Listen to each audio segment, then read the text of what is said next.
What is going on, guys? We have a really awesome piece of content to release for you guys today. Back in June 2023, I spoke at Nick Comedina's Rise event, and I had an absolute blast presenting my story of entrepreneurship and becoming the person I needed to be successful. So the content here is the live recording of that event. So if you guys enjoy it, please let me know your thoughts. But yeah, let me know what you think. Yo, what is going on, guys? How's it going? This morning, I really learned a lot of myself. You always think that you're stronger than your addictions until you start the morning without caffeine. And man, I freaking saw a beast come out of me that I never knew was in there. The lengths that I went to get a white monster today, I don't know if you guys have ever gone there, but yeah, you guys know. All right, so I want to get a feel for where you guys are at. How many of you guys here have your own business? Raise your hand. Awesome. I'm with my people. How many of you guys here have had your business longer than 12 months? Sweet. What about 2 years? Okay, sweet. And then what about longer than 3 years? All right. A lot of new entrepreneurs here. I like it. And how many of you guys are full-time with your business? Sweet. How many of you guys are 5K? Awesome. And 10K? All right. Awesome. I'm going to be talking today about my story, hitting my first 10K month, because that is pretty much the moment my life changed. And we've done a lot since then. If you guys don't know, I run the Personal Trainers Business Incubator. We work with trainers, coaches, help them start online coaching, because entrepreneurship absolutely changed my life. It gave me the freedom to travel the world and help other people. And it's what I want to help other people achieve as well. But I grew up in a family of very traditional beliefs, very much like Kendall was talking about with the social construct of you need to go to college in order to be successful. That was really pushed down my throat, and it gave me a lot of anxiety growing up. It put me in a lot of dark places because I didn't think I belonged. And it also made me question myself and question my self-worth, and honestly just gave me a lot of fear if I would ever be successful in life. And when I first started, all I wanted to do was make six figures. That was it. If I could make six figures, I can live a happy life. And I didn't believe that I can do it because I didn't want to go to college. I knew that I had to find my own way. I didn't have the proper guidance to help get me there until later in my journey. So we're going to start in the beginning. And what I want to do here, guys, is I'm going to be sharing my personal story. And I'm going to be giving you guys a lot of points, a lot of things that I've learned. But what I want you to do is write those points down and reflect on what they mean to you. These are things that I've learned. They're perspectives that I've gained along my journey. And I'm giving them to you. And I want you to reflect on your own personal journey on how this is going to help you guys. Let's start from the beginning. 2012. This is when it all started. This is the moment I gained consciousness as a human being. I think you guys probably remember one day you're 10 years old and you're on the way to the store with your family and you're like, oh, I'm a person. This is my first memory. This is around the time I was 15 years old in high school. I say I'm my parents' son because I wasn't yet my own person yet. A lot of you guys have a hard time breaking out of the past expectations that your parents placed on you. So at this point in my journey, I was my parents' son. I was a multi-sport athlete and a musician, playing sports and racing, things I didn't even care about, just what my parents wanted me to do. I was doing summer internships for college prep, and then I was a confirmed Catholic boy. Not a big fan of that process, but I did it for my mom. And I was blasting ADHD medication since 12. I got diagnosed with ADHD when I was around 12. My parents put me on Vyvanse. I was taking 70 milligrams a day. And yeah, I was fucked. It was fucked. I had a very hard time socially interacting with other kids, and it put me in a really dark place. So this is where I started. All I wanted to do at this point was just fucking break away from my parents. I think the first time I learned that my parents didn't know what was best for me was when I told them, I do not want to be taking this medication. I don't feel good. I don't feel normal. I can't socialize with my friends like I used to. I don't feel good. Your grades are better. I went from having a 1.4 GPA to a 4.8 GPA, and that's all they saw. And I thought, damn, I'm getting fucked here. At that moment, when I was around 15 years old, I started thinking, okay, maybe my parents don't know what's best for me. Maybe my parents are just being told that this is what's good and they're seeing the results, but internally, it's not what's best for me. So I hit a turning point. The path that I was on, set by my parents, was you're going to go to school. You're going to get a job. We're going to put you in summer internship classes. You're going to be an engineer. That's what they wanted me to do. And you're going to make six figures, and that's the plan. And I hit a moment where I was rebelling a lot, doing a lot of drugs, partying, I had a breakdown, and I realized that I can't do that. I am so blessed. That moment came early in my career, early in my journey, because it really allowed me to pivot very early. This is my sophomore year going into junior year. I decided, you know what? Fuck it all. Fuck everything. I'm quitting my sports. I'm going to move down out of AP classes. I'm not going to do these internships anymore, and I'm going to do me. And that was the summer that I decided that I was going to find another path outside of school. I started reading books. I was really depressed at this point because I wasn't yet myself. And I found personal development, and that's what got me started. And then I found fitness. This was 2012. If you guys don't remember, this is when Instagram first came out. Influencers just started hitting the world. And I was in class in school on my phone, and there was people on the beach working out at 2 p.m. on a Tuesday. And I'm like, what are they doing? Like, why can't I be doing that? That looks so cool. Yeah, no one around me saw what I saw, but I saw where I wanted to go, but no one around me saw where I saw. So So first point is you can wait until you hit rock bottom, or you can choose anytime you'd like. Personally, I sunk to the bottom. I hit my rock bottom and I thought I really didn't have to do that. You can decide who you want to be at any point in your journey, whether it's in the very beginning, whether it's midway, maybe you've already graduated college, you've already had the 9 to 5 and you decide, wait, I don't want to fucking do this. You guys don't have to wait until you sink to the bottom to make a decision that you're going to change your life and change who you are. The next point is you get to decide who you want to be, but that doesn't necessarily make you that person right then and there. And I think this is where people get their ego checked all the time in their journey. They decide, oh, I'm going to start a fitness business, or I'm going to be this person, I'm going to be an influencer. You have the ability to decide who you want to be at any moment, but it doesn't necessarily change who you are in that moment. You have to go on a journey with a character arc to become that person on the other side. And a lot of people make that decision, but never start their journey. And that's why you see a lot of people quit. You have to embark on the journey. And this is what we're going to be talking about here. So this is the very first post I put on Instagram. I found that I wanted to be a fitness influencer very early on. I was a senior in high school. Fucking terrifying posting that first post as a senior in high school. When you're in college or you're out of college or you're in the 9 to 5, everyone's kind of become themselves. But when you're in high school, and also too, when Instagram was first getting started, that's a scary fucking thing. I would go to the high school parties. People would be calling me names and stuff. But this was my declaration to who I wanted to be. I knew that I wasn't that person just yet, but I was deciding this is who I want to be. The next thing I knew too is that I knew my audience, the people that I was speaking to, were not the people around me. A lot of people hold themselves back because they think that the people around them are going to judge them, or their friends are going to judge them, or the parents are going to say something. But I knew deep down, my friends aren't the people I'm speaking to. My parents are the people I'm speaking to. I'm looking for someone out there. I'm looking for people who can relate to me. And that's thinking way bigger than the small town that I was currently in. And then the other thing is I was absolutely scared shitless, but I knew that this is who I was deep down. And I wasn't afraid to put that out there. Be open to being judged. If you guys have a business, if you guys are starting a business, if you guys are on the journey of making 6 figures, making 7 figures, you have to be open to being judged, both positively and negatively, right? Because if you fear being judged negatively, then you're never going to be able to become the person to achieve success on the other side, right? Because you guys are all here to inspire people. You guys are all here to change lives. And in order to do that, you have to put yourself out there without the fear of being judged, but you have to be open to being judged, okay? I get negative attention all the time on social media. Every time I open my phone, in fact, I have a negative comment or, a negative DM or something of the sort. But I have to remind myself of who I am and who I want to be. That's part of the process. It's going to come with your journey. 2 people, 2 opinions. Whose do you value? You guys have to be conscious of who your counsel is. Who do you have in your pocket? Who do you listen to? Who do you go to when you are starting your journey? This is the thing I wish I had when I was first starting, because I didn't have anybody in my pocket. I grew up in a small town with like maybe 100,000 people, agriculture town, very similar to Kendall's upbringing, but on the West Coast. And the only people I had to talk to were my parents. And they always gave me the wrong advice. And I knew it was the wrong advice because of my experience with them previously. Whenever I said, hey, struggling with this, oh, just go to school and get a good degree. Right? Hey, I want to achieve this in my life. No, you need to go to college. What about taxes? Anybody you guys hear that from their parents? Yes. Okay. You can do an action, right? Like start a business. You can go to your parents and they say, play it safe, right? That's dangerous. Don't do that. Or you can go to the successful business owner and say, dude, fuck yeah. That's what you should be doing. So your action is actually the same no matter what, but who you listen to will have an impact on your decisions of following through. When you are looking for counsel, be very picky about who you choose advice from. The other thing is trust yourself and seek information,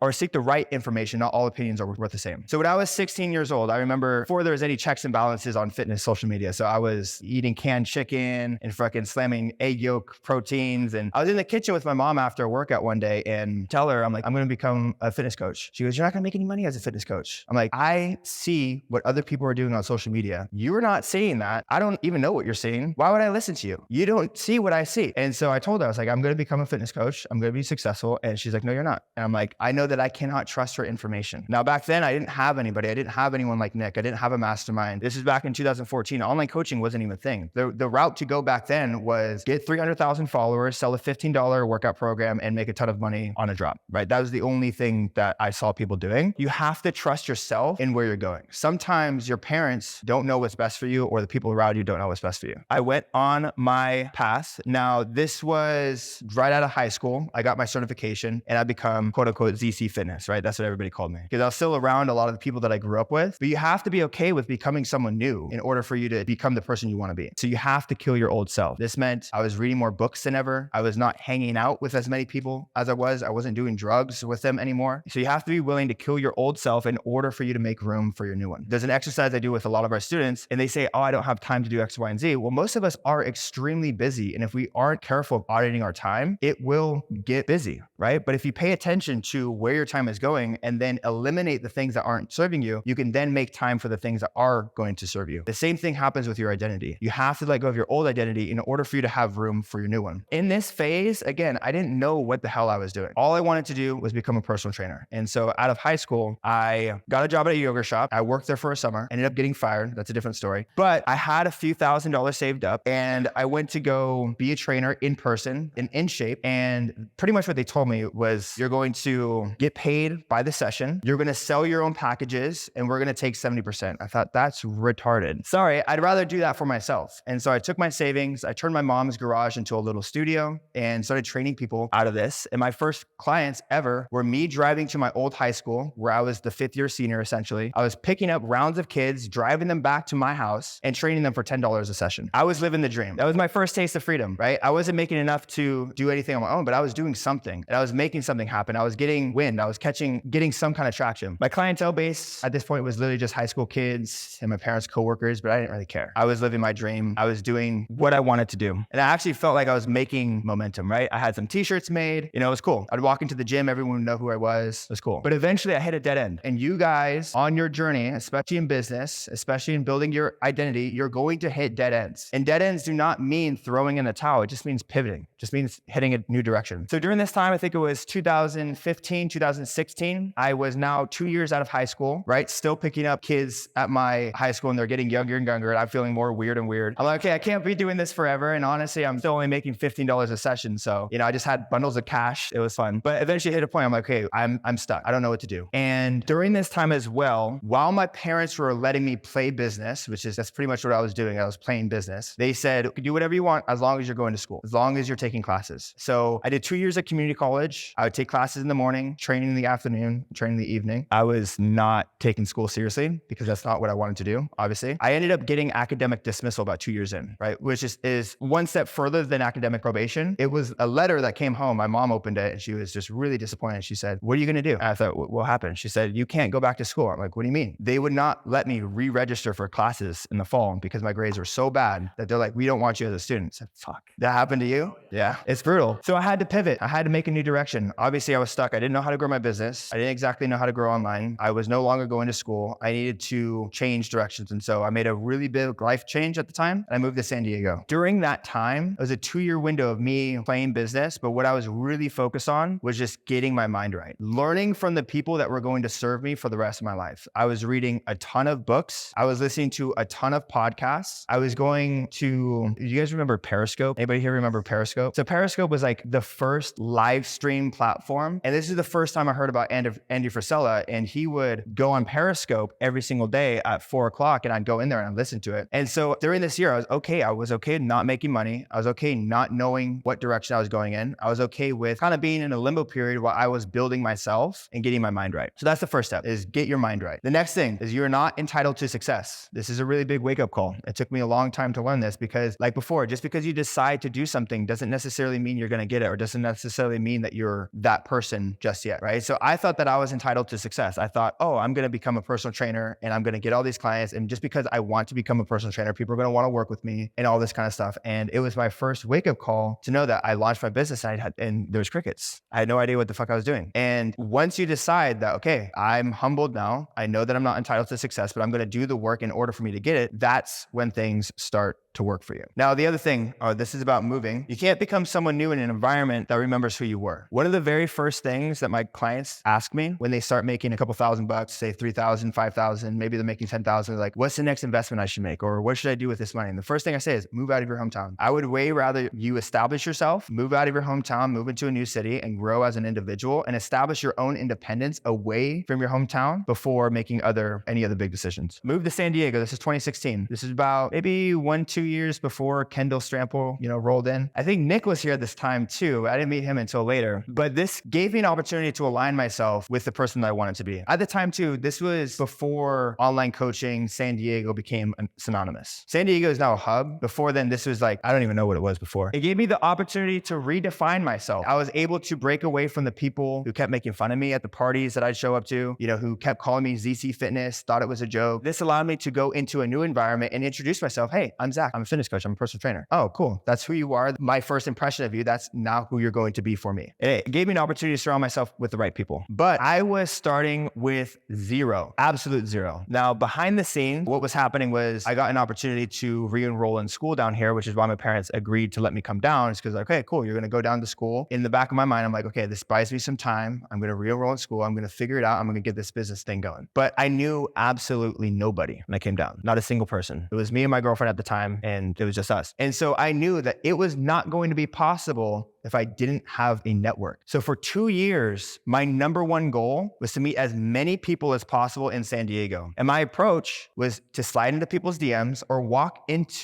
up to them in person at the gym. If I saw someone that I would see at the gym and I would see that they were there every single day, I'd walk up to them, I'd introduce myself, and I'd ask them to get a workout. And then if I saw someone on Instagram, I thought they were cool, I'd slide in their DMs and say, yo, I like what you're doing, let's get a workout in. And it allowed me to build a network, and it allowed me to get my footing in San Diego. But really what I see is that most people aren't getting social, right? Most people aren't meeting enough people in real life, okay? A lot of people want to start an online business and they start posting to social media. And I go, okay, how often do you meet new people in real life? Because I don't know about you guys, for me, I can wake up, go an entire 24 hours and not interact with a single person. How are you going to build a business like that? How are you going to build a business in your fucking room, like in the dark, creating content? You need to go out and you need to meet people in real life. You need to get in front of other people's networks, and you need to be known. This period right here is what launched my business from 0 to 10K per month when I eventually got it to the point, because I had people who knew who I was, who trusted me, and that word of mouth spread. If I were to say you were to do anything after this weekend, is to go home and get social, get really social with everybody in your gym, everybody who is around you. You want to be the type of person that when you walk into the gym, they say your name, and all the members around you know who you are. It's like a golden retriever. Everyone comes up and says hi, your tail's wagging. That's the energy you want to bring. So during this period, I was just building my network. The dream was to build a business, but I knew that this was the first step. The other thing too is that you need to build yourself. I spent a lot of time really diving deep into nutrition, really diving deep into training, really going deep on social media as well. I knew that when I first launched my business and it didn't take off the way I wanted to, it didn't mean that it wasn't for me. It just meant I wasn't ready and I wasn't the person I needed to be in order for that business to be successful. So in order for me to get it off the ground, right? I needed to go inward and work on myself even more and maybe give it another go. Maybe I just wasn't ready, which ended up being the case. Now, that period of my life lasted 2 years, from 2016, or it was like 2015 to 2017, where I packed up my business, left it at home, moved to San Diego, had nothing. During the time, I was working as a busser at BJ's Brewhouse for 2 years. Do what you need to do until you can do what you want to do.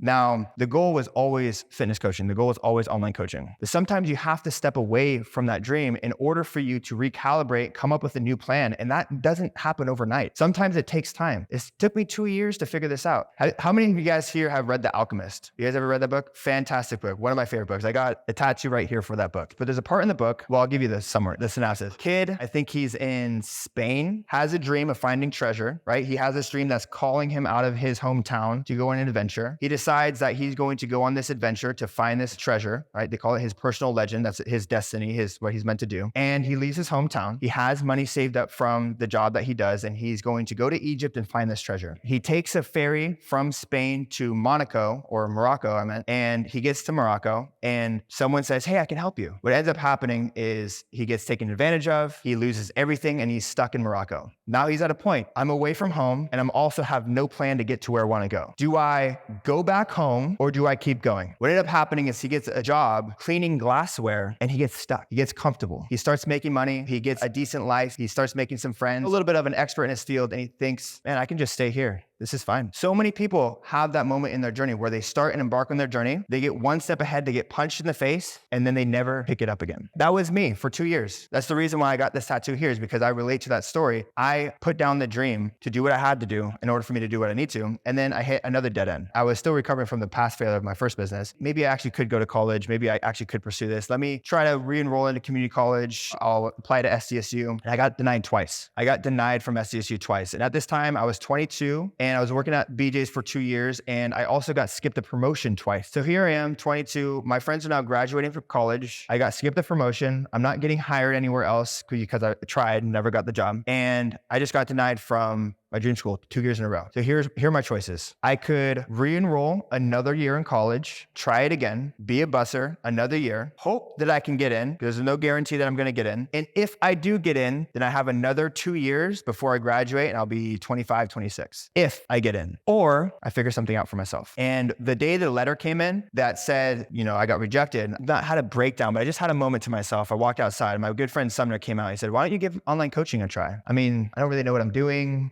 He's like, you built a network here. You built your platform. There's other people doing it. The only introduction I had to online coaching at this time was Nick and Kendall. I had been watching from a distance because San Diego is a small place. I hadn't met Nick at the time, hadn't met Kendall, but I knew that they were doing it. I thought, if they can do it, I can do it too. I threw up a post on social media. I said, hey, if anyone's interested in online coaching, hit me up. I'd be willing to take on clients. I had 3 people hit me up and I got them off on a phone call and I didn't know what the fuck I was doing. I didn't know what I was charging and said, I'll train you for 12 weeks, $150, right? $50 a month. And I remember I got the PayPal invoice sitting in my Jeep Cherokee about to go into my shift. And I thought, fuck, I just made $150. That's in 2 seconds. That's more than I'm about to make in this shift. I walked it, I put in my 2 weeks. Because for me, going out there and figuring it out was going to be a lot faster than waiting on someone else's path, going another year. And I thought, if I can just go all in and figure this out, I'll make it happen. It was another year or 2 before I actually figured it out, which puts us on the next story. This is my very first client. This is Fern. It changed my life. He was the one who paid me $150 and I quit my job right after. I invited him down to San Diego because he lived in, I think it was Visalia or something like that, from bumfuck nowhere. If you're a California town that no one ever heard of. Yeah, I'm a California local. I've never heard of that town. He came down to train with me and it was pretty funny. The first night I ever met him, I was going to bed. It was like 2 a.m. We had just came back. We had McDonald's and we left it on the couch. And he comes in, strolling, and we're already asleep. I tell him, hey, we're leaving the front door unlocked. Just sleep on the couch. Your spot's right there. And my roommate comes in the morning. He's like, Zakk, is that your client out there? Yeah. He's like, dude, he's fucking munching on McDonald's. It was the trash that we left out the night before. But he changed my life, the very first client. So this goes to the next point. At this point, I decided, you know what? I'm going to pick that dream back up and I'm going to try again. You're allowed to try again. You're allowed to put the dream down, figure yourself out, work on yourself a little bit and come back to it. During this time, I drove back up to my parents' house in Salinas, got all my gym equipment, brought it back down to San Diego, and we started pretty much our business again. Now, this is a little different. We were at San Diego State, so we would actually go to the gym in San Diego State, hand out business cards, and invite students to come back to our little gym and train them. And that was our little business for a while. And again, that was pretty much all I knew how to do. I didn't know how to scale online. I didn't know how to grow online. My first goal with this business was to make $3,000 a month. And my plan to get there was to sign 30 clients at $100 a month. Where a lot of people come into this and they're like, I want to make $10,000 a month in my first month. I want to charge $500 a month. And they get punched in the teeth and realize it's a little bit harder than that, but they're not willing to do the work first before they become valuable enough to be able to charge those rates. And so I thought, I don't exactly know how to build a business, but all I fucking know how to do is get people results. And I'm going to do everything that I can to get people results and be absolutely obnoxious with the process until I'm able to charge what I want to charge. I scaled it up to 30 clients. I was making 3,000. But again, at that point, I got stuck. I didn't know what to do. Scared but free. One thing I will say is you guys probably experience this. When you have that moment where you're looking over the edge and you're about to go all in, it's absolutely fucking terrifying. You guys ever had that moment before? Maybe you're about to quit a job, maybe you're about to drop out of school. It's terrifying. And you're going to be terrified when you're in it, but it's also the most freeing thing you can ever experience. I remember having breakdowns, but I also remember,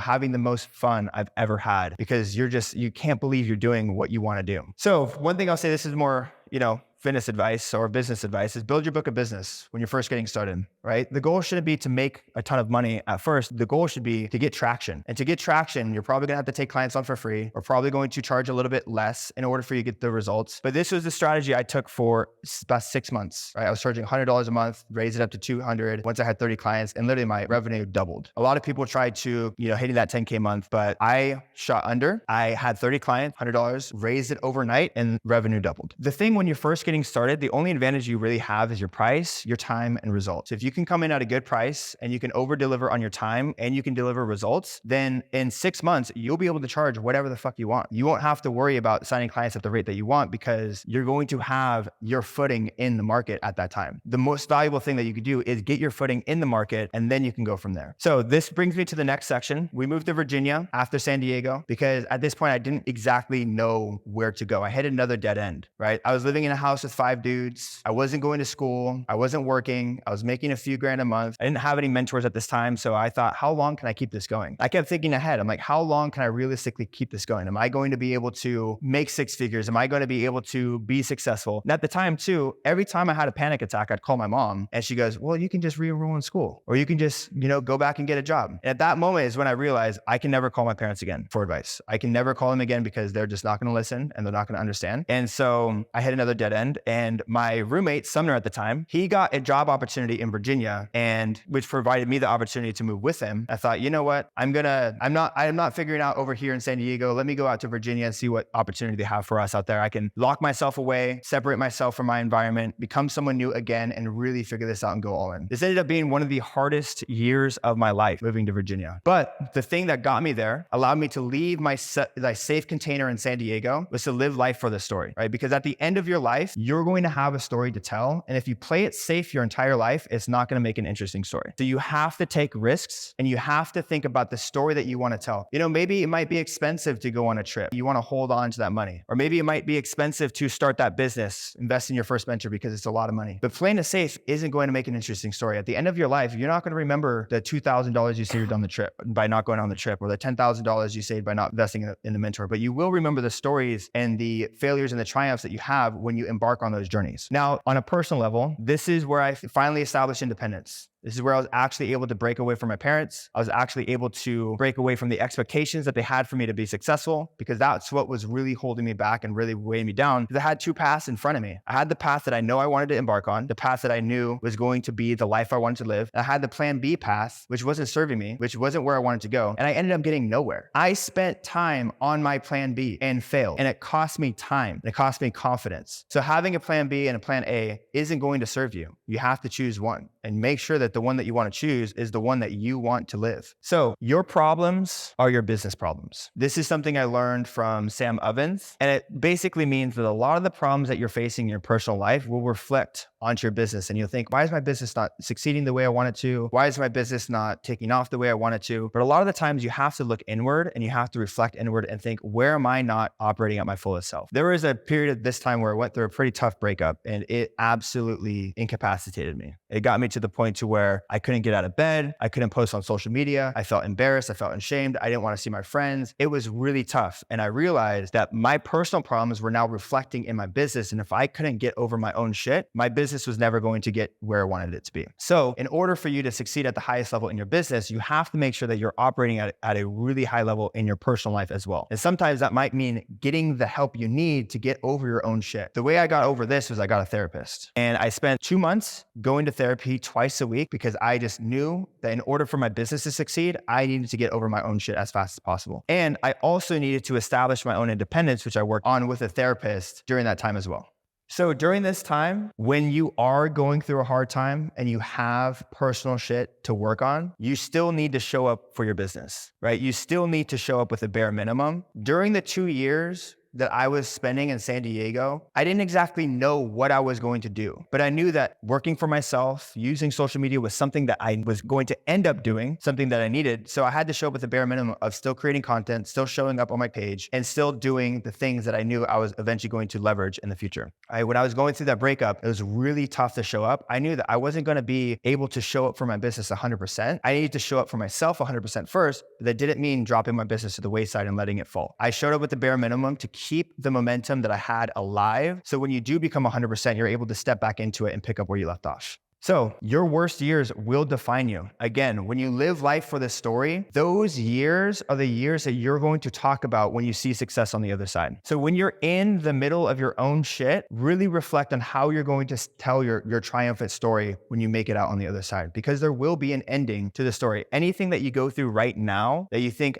this is the worst I've ever experienced, there will be an end to that story, and you get to decide how you want to tell that story. Okay, so be grateful for the things that are a challenge to you. Be grateful for the things that you have to overcome, because those stories are going to become the biggest asset that you need in order for you to become the person that's capable of success. Cutting strings, what this means is that you have to cut the expectations of the people around you. You have to cut the expectations of your parents. You have to cut the expectations of your friends. You have to cut the expectations that you used to have for yourself in order for you to become the person that you need to. Now, after that year was over, pretty much that entire year was spent in a bedroom by myself, building a business, learning. I met my first mentor, Ross, and he helped me hit my first 10K a month. At the time, I was making around 5 to 6K a month, and there was a limit to me. I just didn't know how to get to that 10K a month. My thought was, I need more clients, I need more followers, I need more this, and that. And he really helped me change my beliefs around financial security, around money, around myself, that allowed me to get over to the other side. And I learned a lot by hiring my first mentor, not just from business, but about myself and about life. And that's what mentorship should be about. One of the things that he taught me was everything opposite from what my parents taught me about financial security. I'll never forget it. Ross used to let me drive up from San Diego to LA to sleep on his couch, and he'd take me out to dinner and he'd teach me, and I just ask him questions. And one of the biggest things that I was worried about was the beliefs that my parents had put down on me. What about financial security? What about having a job? What about a 401k? What about having a paycheck? And I thought, like, what are your thoughts on this? Like, this is something that I've always worried about, because I've always been one foot in, one foot out, because I've always thought I needed financial security. And it's like, what are you talking about, financial security? You're more financially secure as a business owner, having the ability to make an income for yourself, than you are with a 9 to 5. And that was the first time I ever heard that. And I never had those teachings before, right? And it absolutely changed my worldview. And then we all saw that in COVID. All the business owners saw success, and all the people who were working 9 to 5s, personal trainers,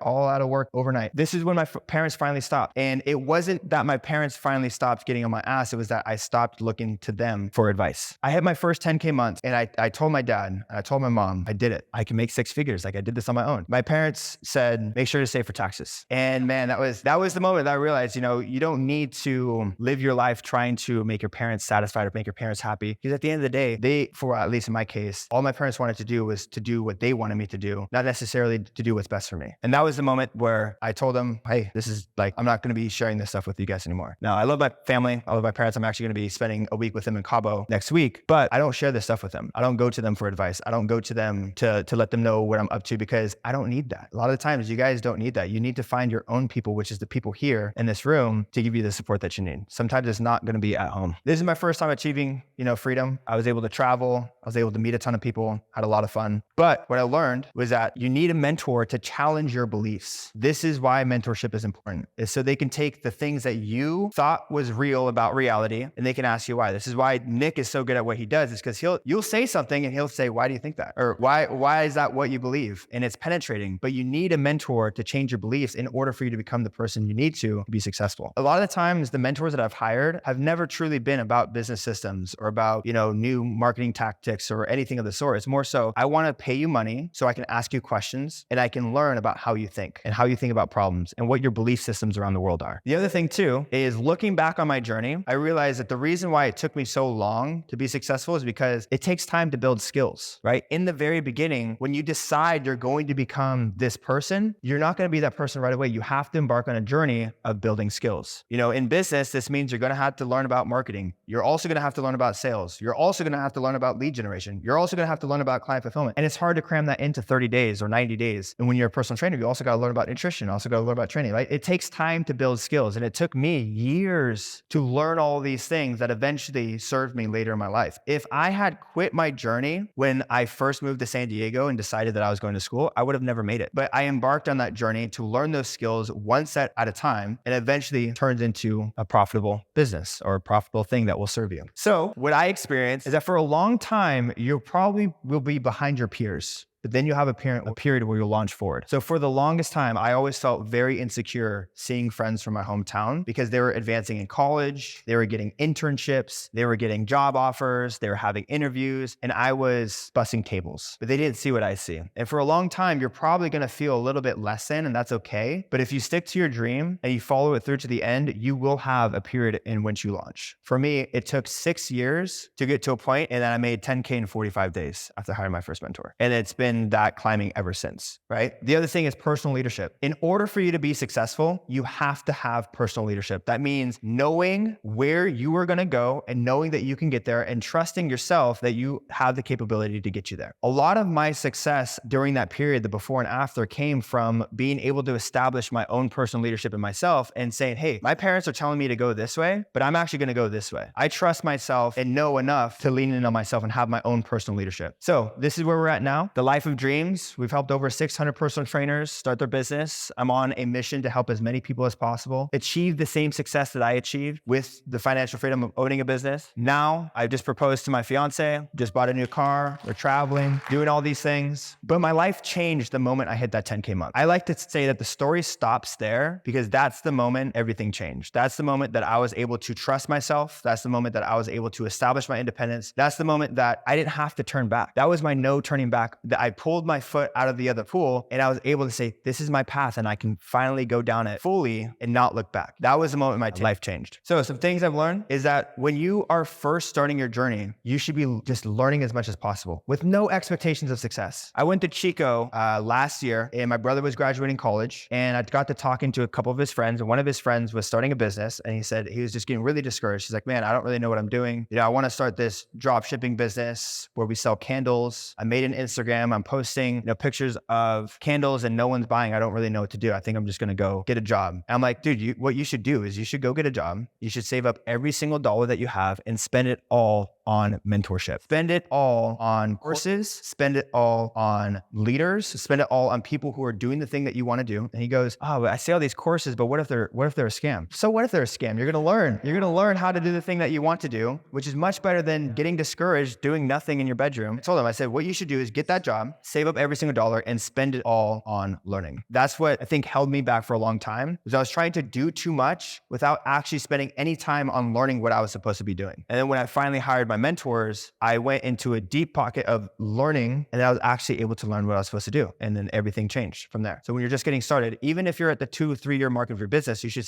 still spend everything that you have on learning. The other thing is create deadlines for yourself. Short-term goals with a deadline. You guys should actually plan to have fun. Like the thing is that if you have a year and there's no plans on your year and there's no true deadline for yourself, you're going to take that whole year to do the things that you need to do, right? Whereas if you plan a trip to say Cabo in 1 month, that's going to give you a deadline. It's going to give you an artificial deadline. Or let's say you're going to go to a rave or something, right? Something fun, something that you can look forward to. But you should have a clear set of tasks that you want to have done by that time to make sure that you're executing and using your time effectively. I like to travel, but when I'm home, I'm extremely focused because I know that I have these deadlines that I need to hit. That means that when I'm home working 7 days a week, I'm able to work throughout the week. I got back from Colombia about a month ago. I had this speech today. It gave me 30 days to work nonstop. And I was able to get so much done in my business during that time. It's how I like to operate things now, is create deadlines, have things to look forward to, but be extremely focused. That way you're not getting caught up in the weekend and,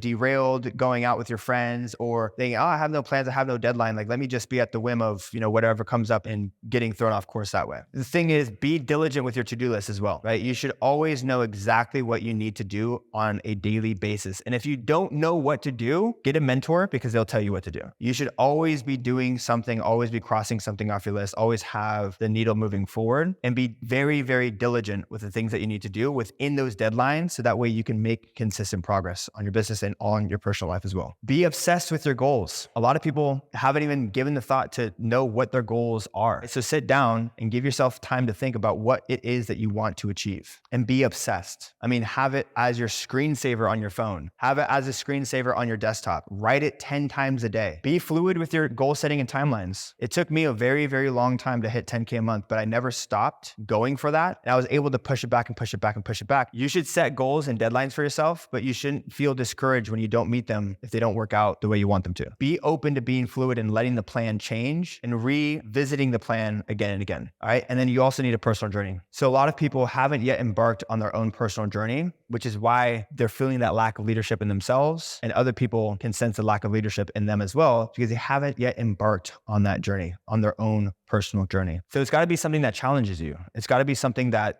puts you in a dark place. It's got to be something that you need to overcome. Starting a business is a really good example, or going through a fitness transformation is a really good example. Traveling the world is a really good example. But what is your personal journey that's going to be the story that you tell that's going to inspire people about your lives? Going to school, getting a job, working a 9 to 5, it's not going to make you into the leader that you need to be in order to inspire other people to follow you. Quitting your job, going against the grain, taking fitness into your own hands, traveling the world, doing the scary shit, that's what you guys need to be doing, right? Moving from your hometown, meeting new friends. Those are personal journeys that inspire other people to look at you as a leader, because then that puts you in a position for where other people look at you and say, how'd you do it? Can you help me get there? Can you help me live like you live? And that's when you're in a position to help people. So success starts with becoming the person who is capable of success. The reason why I wasn't able to succeed my first time around is because I wasn't yet the person I needed to be in order to be successful. It took me 6 years of hardship and 6 years of figuring out who the hell I was. In the last 2 years, everything changed. People think that it's going to be a linear path, right? That you're going to grow gradually over time, and it's going to be